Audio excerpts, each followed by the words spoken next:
अजित पवारांच्या विमानाचा अपघात घातपात नाही, राज्याचं नुकसान भरून निघणार नाही. अजित पवारांच्या मृत्यूनंतर शरद पवारांची प्रतिक्रिया.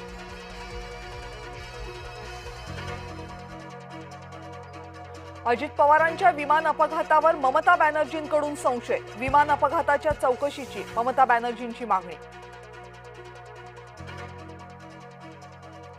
अजित पवारांच्या विमान अपघातावर ममता बॅनर्जींकडून संशय, चौकशीची मागणी. दादांच्या मृत्यूचं राजकारण लाजिरवाणं. मुख्यमंत्री देवेंद्र फडणवीसांनी व्यक्त केली खंत.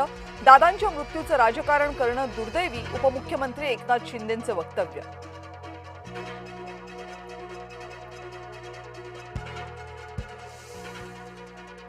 अजित पवारांच्या विमान अपघाताचा आणखी एक व्हिडिओ समोर.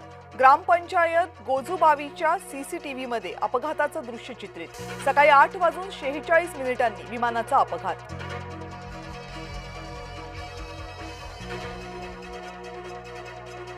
अजित पवारांचं पार्थिव विद्या प्रतिष्ठानमध्ये आणलं. पार्थिवाच्या दर्शनासाठी कार्यकर्त्यांची मोठी गर्दी. अजित पवारांच्या पार्थिवावर गुरुवारी अंत्यसंस्कार. सकाळी 10 वाजता निघणार अंत्ययात्रा.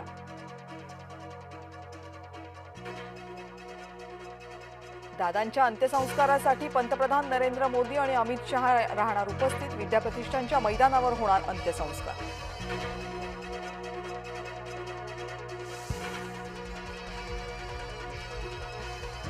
अजित पवारांना लोकसभेनं वाहिली श्रद्धांजली. मौन पाळून वाहिली श्रद्धांजली.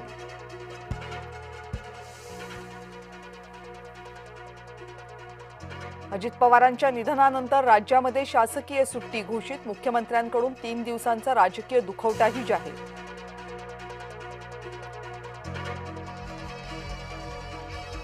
महाराष्ट्रासाठी आजचा दिवस हा अत्यंत कठीण. दमदार दिलदार मित्र सोडून गेला. मुख्यमंत्री देवेंद्र फडणवीसांनी व्यक्त केल्या भावना.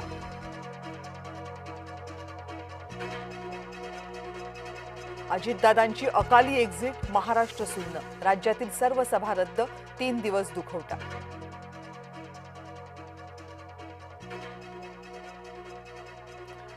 विमान अपघातात अजित पवारांसह 6 जणांचा मृत्यू. पायलट कॅप्टन सुमित कपूरसह बॉडीगार्ड विदीप जाधव यांचाही मृत्यू. अपघाताआधी वैमानिकांना आपत्कालीन संदेश पाठवला होता. AIB कडून अपघाताची चौकशी होणार. अपघातग्रस्त विमान VSR कंपनीची माहिती.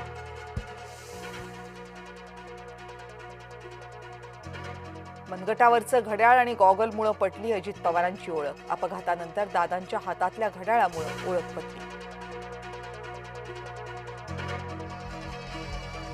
राजकीय विरोधकांनी सुद्धा अजित पवारांना वाहिली श्रद्धांजली. अण्णा हजारे यांनी व्यक्त केलं दुःख.